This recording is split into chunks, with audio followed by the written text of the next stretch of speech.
While we are mere months away from the release of the first Alien TV series, Alien Earth has kept us wondering about its look and feel for years. We first reported on Noah Hawley's series back in 2019 as a pitch, rejected by 20th Century Fox at the time. Now, after the transition to 20th Century Studios, Alien Earth was greenlit, has been shot, and is just now beginning its major marketing push. After a series of short teaser trailers, the first major piece of marketing for the series was a large crate sent out to various outlets, including our own.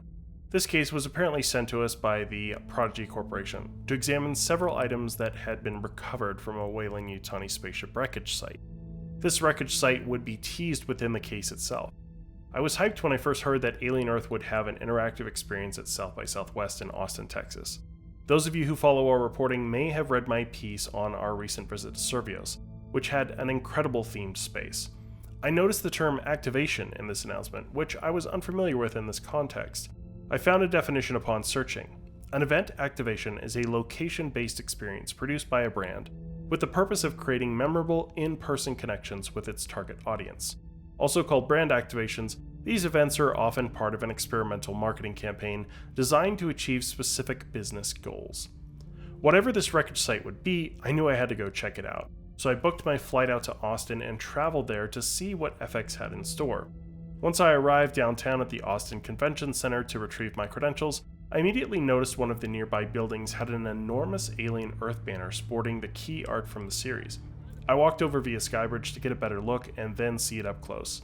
The entire wreckage site setup was outdoors, and I could see a path through the ship parts strewn through the space. A few hours passed and a line had started to form. After passing the entrance from the sidewalk line, there was another smaller queue featuring Weyland-Yutani branded crates flanking a screen which showed the previous teaser trailers for the series. Waiting for me around this bend was a Prodigy Corporation official sporting a gray jumpsuit. She explained to us that Prodigy has control over the wreckage site, but that some specimens may have gotten loose and we'd have to be scanned for parasites before being granted entry. After this initial briefing, another member of Prodigy staff in a full yellow hazmat suit instructed us to stand in front of him and spread our arms. He waved a scanner device over me before instructing me to turn around. The scanner he was holding looked quite similar to the X-ray torch featured in Alien Romulus. The Prodigy officials were sporting the company logo, featuring a wild-looking teddy bear wearing a chain necklace. Ambient rumbles and alien computer noises helped add to the ominous atmosphere in the space, selling the illusion of a starship smashing down right into a metropolitan area. After I was cleared, I entered the main space. To my left, I could see the most prominent part of the ship wreckage, sticking up like a spire with the branding of the USCSS Maginot on its side. At a table to our right was a Prodigy Corporation registration area, where I collected my ID badge and scanned it into a tablet station. Our guide would have us scan our badges again at a Prodigy survey camera.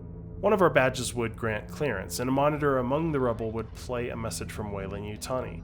Featuring the classic green computer screen text, we were told the area was no longer safe, and sent to a hazmat tent. Another Prodigy official requested we examine 4 specimens in illuminated yellow containment tubes. It was difficult to make out the creatures inside as the glass was pretty obscured. Hazmat suits hung from a rack next to containers of supplies.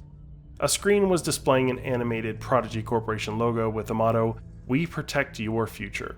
Before we continued forward, we were given small blue flashlights, which we were told could save our lives. Moving forward, we passed more of the wreckage, with additional containment tubes strewn about. These ones broken with pooled slime around them. The next team member asked us to examine this area. Up ahead was a familiar sight, open xenomorph eggs, the door to their containment unit lying on the ground. There was no sign of its facehugger occupants. Next to them was another containment unit, this one still mostly intact. Within the obscured glass was something moving around, another creature, looking quite insect-like. This may have been the same critter we caught a glimpse of in the recent Destination teaser trailer. These containment units were being overseen by another member of the Prodigy Hazmat team, who asked if we knew what these were, encouraging participation from our group in figuring this whole thing out. Unlike the exposition dumps these experiences can sometimes have, we were expected to know more than the Prodigy team on site, and we were there to lend our expertise. Yet again we were handed off to another team member who led us into a section of the fuselage of the ship, a largely intact area of hallway. This hallway section of the Maginot definitely evoked vibes of the Nostromo, and there was a door with a window at the end showing the hallway continue further. We were asked to investigate the area with the flashlights we were given earlier. Suddenly an alarm went off, red warning lights started flashing. We were told there should be a code somewhere we needed to find, and suggested we look in the 2 open utility boxes on the walls. My blue flashlight illuminated the hidden code, 0426. I punched in the numbers and something suddenly started crawling towards us on the ceiling in the hallway beyond the window. We were called to help secure the door and move closer to the window. The creature dropped to the floor and I found myself almost face to face with an adult xenomorph, separated only by the glass. The alien began to bash the glass with its head, and as the glass started to crack, there was a blast of smoke, and after being rushed out of this final scare, we were given some swag, including a sticker, pin, and postcard. This event was really immersive and well executed, and I've got to hand it to the marketing teams at FX and Civic who put this together. This sort of viral build-up that brings in an actual physical experience to visit is a great way to promote the series. It seemed to garner quite a bit of interest too, as the line was long all day and into the night. I didn't fly all the way to Texas to go through this thing once though, so throughout the day, I did the experience a few more times. Some of the staff even poked fun at the number of times I went through, one saying, "I know you're familiar with our procedures." This space also really came alive when it got dark, with multicolored lights creating a moody atmosphere. This was the ideal way to experience this setup. The monitors around the crash site were also a little easier to see at night, and I noticed some quick flashes of images which would glitch on the screen. I managed to catch one of what appears to be a crew member of the ship screaming in terror. Another hidden image showed a scorpion. Thanks to our intel about the series, we're aware that the scorpion has some relevance in an early episode of the show that isn't known about yet, so keep an eye out for that. The event would continue on to the next day, during which showrunner Noah Hawley and series star Sydney Chandler would stop by to see it.